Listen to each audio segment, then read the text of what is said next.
બોટાદના હરડી તળાવમાં દશામાની મૂર્તિઓની દુર્દશા સામે આવી। માઈ ભક્તો જેના કારણે નારાજ જોવા મળ્યા। પાલિકાના સત્તાધીશો આ વિરોધના કારણે દોડતા થયા। કૃત્રિમ તળાવ પર શ્રદ્ધાળુઓએ પાલિકા સત્તાધીશો સામે પોતાનો રોષ ઠાલવ્યો। સત્તાધીશોએ ભૂલ સ્વીકારવાના બદલે નાગરિકો પર દોષનો ટોપલો ઢોળ્યો। તળાવમાં દશામાની વધુ પડતી મૂર્તિઓ આવી ગયાનું કારણ તેઓએ આગળ ધરી દીધું। મોટા પ્રમાણમાં મૂર્તિઓ વિસર્જન માટે આવતા કૃત્રિમ તળાવમાં મૂર્તિઓ બહાર દેખાવાનો દાવો કરવામાં આવી રહ્યો છે। સ્ટેન્ડિંગ કમિટીના ચેરમેન શીતલ મિસ્ત્રીના મતે નાગરિકોએ જાતે અવ્યવસ્થા ઊભી કરી છે। મ્યુનિસિપલ કમિશનર દિલીપ રાણાએ કહ્યું કે ધાર્યા કરતાં વધુ મૂર્તિઓ આવી। આ વખતના અનુભવથી શીખ મળી છે। હવે પછી યોગ્ય વ્યવસ્થા કરવામાં આવશે। અત્યારે મૂર્તિઓને માનભેર અન્ય તળાવમાં વિસર્જિત કરાવી રહ્યા છે। આટલા નાના તળાવમાં લગભગ 6:30 થી 7 જેટલી મૂર્તિઓનું વિસર્જન કરવામાં આવ્યું છે। નાગરિકોએ પણ થોડી અવ્યવસ્થા ઊભી કરી છે। પોલીસ તંત્ર પણ ટ્રાફિક ડાયવર્ટ કરવામાં જે અંદાજમાં કદાચ ભૂલ થઈ એવું લાગે છે, જેથી કરીને ટૂંકા સમયમાં વધારે મૂર્તિઓનું વિસર્જન નાના તળાવમાં કરવામાં આવ્યું છે। એટલે મૂર્તિઓ જે ડૂબવી જોઈએ એના બદલે થોડી ફ્લોટિંગ છે। ધાર્યા કરતા પ્રમાણમાં ખૂબ વધારે પ્રમાણમાં મૂર્તિઓ આવી અને એના કારણે થઈને થોડીક મૂર્તિઓ બહાર ફ્લોટ થઈને આવી છે। અમે એને ખૂબ જ આસ્થાભેર, લાગણીભેર અને કોઈની પણ રિલિજિયસ લાગણી દુભાય નહીં એ રીતે અમે એમને શિફ્ટ કરી અને જે અમારા અન્ય આર્ટિફિશિયલ પોન્ડ છે એમાં અમે એને વિસર્જન કરાવી દઈશું। સુરેન્દ્રનગરના ચોટીલાના સાંગાણી ગામની શાળામાં વિદ્યાર્થીઓની ટી શર્ટને લઈને વિવાદ ઉભો થયો છે। વિદ્યાર્થીઓ દ્વારા જે ટી શર્ટ પહેરવામાં આવી હતી તિરંગા યાત્રામાં પહેરેલી વીર સાવરકરની આ ટી શર્ટ કોંગ્રેસના આગેવાનો દ્વારા ઉતરાવવા મામલે પોલીસ ફરિયાદ નોંધાઈ છે। વીર સાવરકરની તસવીરવાળી ટી શર્ટ વિદ્યાર્થીઓને પહેરાવી તિરંગા યાત્રા યોજતા કોંગ્રેસના આગેવાનોએ વિરોધ દર્શાવ્યો।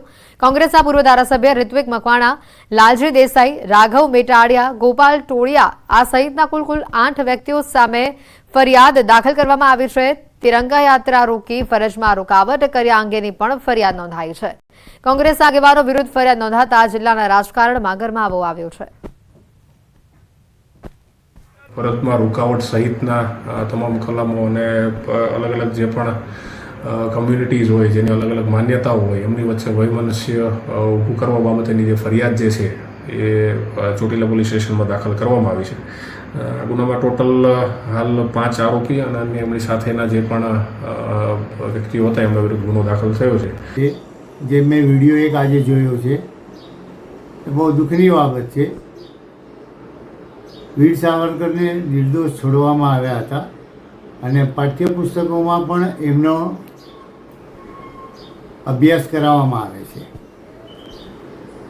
અને વિદ્યાર્થીઓને ઉપયોગી થવાની જ અમારી પ્રવૃત્તિ હોય છે। અમારે કોઈ રાજકીય પક્ષ જોડે બોટાદ જિલ્લામાં સૌની યોજનાની બંને લિંક 2 અને લિંક 4માં 1300 ક્યુસેક પાણી છોડવામાં આવ્યું છે। મુખ્યમંત્રી રાજ્યના ઓછા વરસાદવાળા વિસ્તારોમાં સૌની યોજના મારફતે પાણી છોડવાની જાહેરાત કરી છે અને ત્યારે બોટાદમાં ચાલુ વર્ષે ઓછો વરસાદ પડતા ખેડૂતો ચિંતિત થયા હતા। જોકે જિલ્લાના 7 ડેમો, 20 તળાવો અને 200 જેટલા ચેકડેમમાં પાણી છોડાતા ખેડૂતોમાં ખુશીનો માહોલ જોવા મળ્યો। ખેડૂતોના પાકને જરૂરિયાત મુજબનું પિયતનું પાણી મળી રહેતા ખેડૂતોમાં ખુશી જોવા મળી। આ પાણીથી ખેડૂતોના મહામૂલા પાકને જીવનદાન મળશે। ખેડૂતોએ કહ્યું છે કે જો પાણી ન છોડાયું હોત તો આ વિસ્તારનો 90% પાક નિષ્ફળ જવાની ભીતિ હતી। સરકારના નિર્ણયથી ખેડૂતો પ્રશંસા કરી છે। બોટાદ જિલ્લામાં સૌની યોજનામાં ચેકડેમના તળાવો ભરવાની સમાચાર મળ્યા એ દરમિયાન ખેડૂતો બહુ રાજી થયા છે। બોટાદમાં જો બધા ભરી દેવામાં શરૂઆત થઈ ગઈ છે અને વહેલી તકે જો સરકારશ્રી દ્વારા ભરાઈ જશે તો અત્યારે જે ઉત્પાદન આપણું 70-80% છે ને એ 90% પહોંચે એવું છે।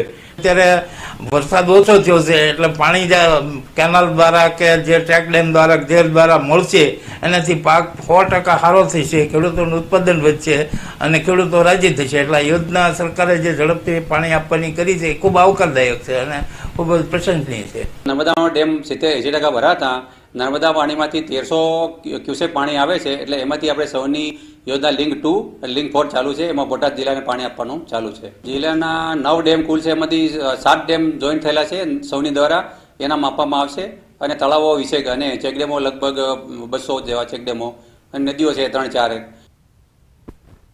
વધુ સમાચાર આવી રહ્યા છે દાહોદથી। દાહોદમાં ઊંટવૈદ ઝડપાયો છે। આરોગ્ય વિભાગે હાથ ધરેલી કાર્યવાહીમાં સમગ્ર મામલાનો પર્દાફાશ થયો। દર્દીઓના આરોગ્ય સાથે ચેડા કરતો આ શખ્સ 9 પાસ કમ્પાઉન્ડર છે. ડોક્ટરની ગેરહાજરીમાં આ ભેજાબાજ તબીબ લોકોની સારવાર કરતો. દાહોદના ભલાદાન ઔષધાલયમાં આરોગ્ય વિભાગની ટીમે દરોડા પાડતા અનેક મોટા ખુલાસા થયા છે. હોસ્પિટલ પાસે મંજૂરી સહિત જરૂરી દસ્તાવેજો પણ ન હોવાનું સામે આવ્યું. મેળા એ ત્યાં આગળ કોઈપણ જાતના ડિગ્રી વગર ત્યાં અમે તપાસ કરતા એ પોતે દવા લખતો હતો ફિક્સેશન પર અને ત્યાં દવા પોતે આપતો હતો અને ત્યાં જે ડૉક્ટર છે તે હાજર હતા નહીં.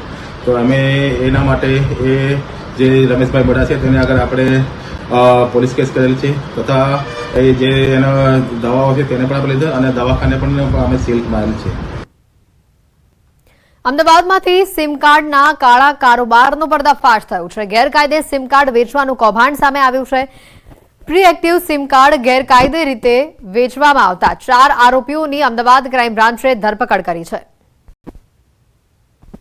આ જે આરોપીઓ છે એ રિટેલર તરીકે સિમ કાર્ડ વેચે છે. એમાં આરોપી નંબર 1 જે છે મોહમ્મદ તલહા, જે પોતે શાહપુરનો છે અને ત્યાં જ શાહપુર પેવમેન્ટ ઉપર છત્રી જે લગાવતા હોય છે સિમ કાર્ડ વેચવા મારા કંપની તરફથી, અને ત્યાં જે તે લોકો એમના બાયોમેટ્રિક અથવા તો ફોટોગ્રાફ્સ ત્યાં પડાવી અને સિમ કાર્ડ મેળવતા હોય છે. તો એ એક વખતના જે ડોક્યુમેન્ટ્સ જ્યારે સબમિટ કરે છે જે વ્યક્તિ સિમ કાર્ડ લેવા માગે છે, આ લોકો એના બબે બાયોમેટ્રિક અને ફોટો લઈ લેતા હતા.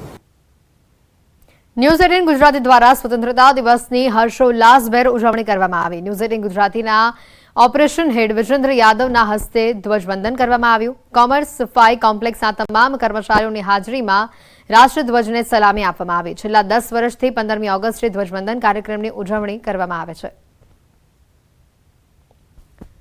અમદાવાદ ખાતે ન્યૂઝ 18ના પરિવાર દ્વારા આજે સ્વતંત્રતા દિવસની ઉજવણી કરવામાં આવી. તમામ ઓફિસ સ્ટાફ સ્વતંત્રતા દિવસની આ ઉજવણીમાં હર્ષોલ્લાસ સાથે જોડાયો હતો. સાથે જ ન્યૂઝ 18 ગુજરાતીના ઓપરેશન હેડ વિજેન્દ્ર યાદવના હસ્તે ધ્વજવંદન કરવામાં આવ્યું. અમદાવાદમાં રાજ્યનો વડી અદાલતમાં સ્વતંત્રતા પર્વની ઉજવણી કરવામાં આવી. મુખ્ય ન્યાયાધીશ સુનિતા અગ્રવાલે ધ્વજ ફરકાવ્યો હતો. ત્યારે હાઈકોર્ટના તમામ ન્યાયાધીશ, મુખ્ય સરકારી વકીલ, advocate general, additional solicitor general દ્વારા મહાત્મા ગાંધીની પ્રતિમાને પુષ્પાંજલિ અર્પણ કરવામાં આવી. સ્વતંત્રતા પર્વ નિમિત્તે મુખ્ય ન્યાયાધીશો સૌને શુભેચ્છા પાઠવી હતી. ત્યારે તેમણે કહ્યું કે ઇન્ક્લુઝિવ સોસાયટી બનાવવાનો પ્રયાસ કરવામાં આવી રહ્યો છે.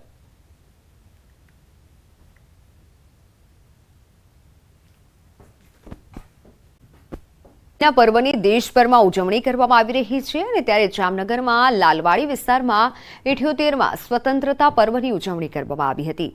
રિલાયન્સ દ્વારા બનાવેલી નગર પ્રાથમિક શિક્ષણ સમિતિની સ્કૂલ ખાતે ભવ્ય ઉજવણી કરવામાં આવી હતી. 78માં સ્વતંત્રતા દિવસ નિમિત્તે શહેર કક્ષાનો ધ્વજવંદન કાર્યક્રમ યોજાયો હતો.